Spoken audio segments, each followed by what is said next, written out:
You don't pray, you don't fast, you don't study. You want to move the power of God, the hand of God. It's not that cheap, sir. It's not that cheap.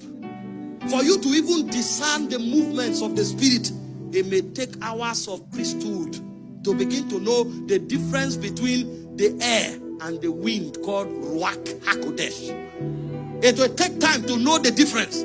That what is blowing is not what a fan is producing. It's what is coming from Zion.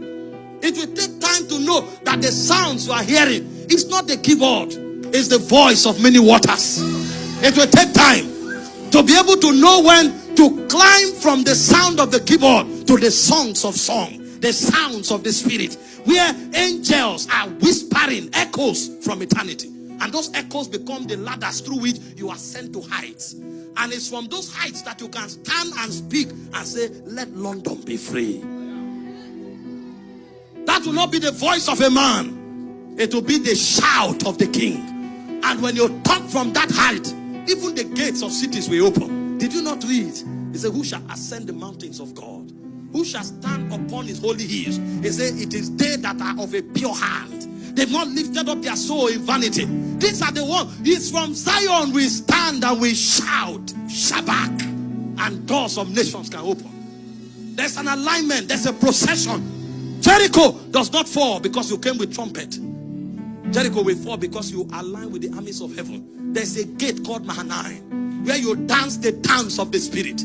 At that point, even your laughter becomes a weapon. There's a place of synchronization. There's a place of alignment where the warriors of earth become one with the warriors of heaven. And whatever you are doing, no matter how powerless it is, an army can go down. The Lord is good, and his mercies endureth forever. And Moab, Ammon, and Mount Seir can attack themselves. 18 million men can die just because you are making a sound. That's not just a sound. They are rhythms of war.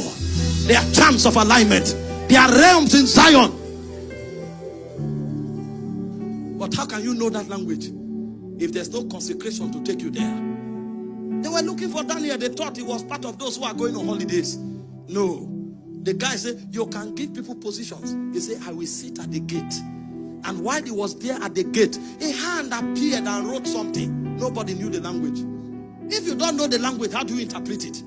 They now discovered this man probably is traveling through realms that we don't know. And when they brought Daniel, there was no need to go consult anyone. He said, God has exalted you.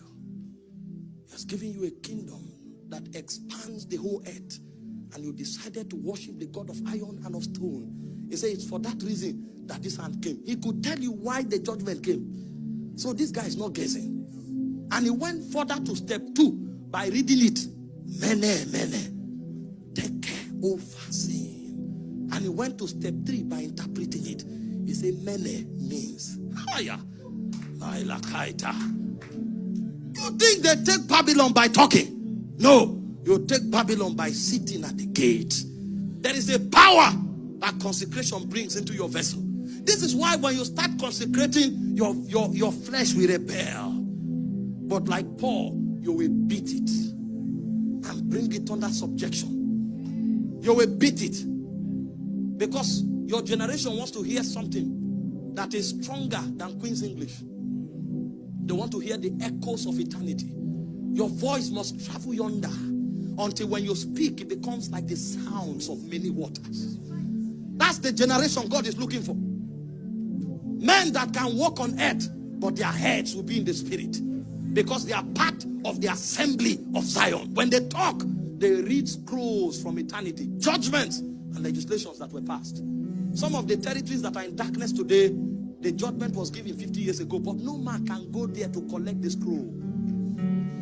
And so territories are in bondage because people who can ascend to Zion have not received scrolls to read them. It will take consecration for you to go to the high places of the Spirit. And this is the heritage of every believer. Because every one of us should be as strong as David. And the weakest of us should be as a strong nation. But the only way you will get that level of strength is by the power and the weight of your consecration. Even when the king gave a law that no one should pray, Daniel could not stop. The Bible says 3 times in a day, Daniel prayed facing Jerusalem. I am not powerful in Babylon because I'm the friend of the king. I am powerful in Babylon because heaven, I climb to heaven. And even when the king has no choice and gives the law that I should be thrown to the lion's den, then I will show the king that what powers me is superior to his favor. Because the next day when the king came, Daniel was still alive. He said, has your God kept you? He knew that the man had a God. What is your consecration? You want to wield powers that are eternal? You must have a hiding place in God. It's called the believer's consecration.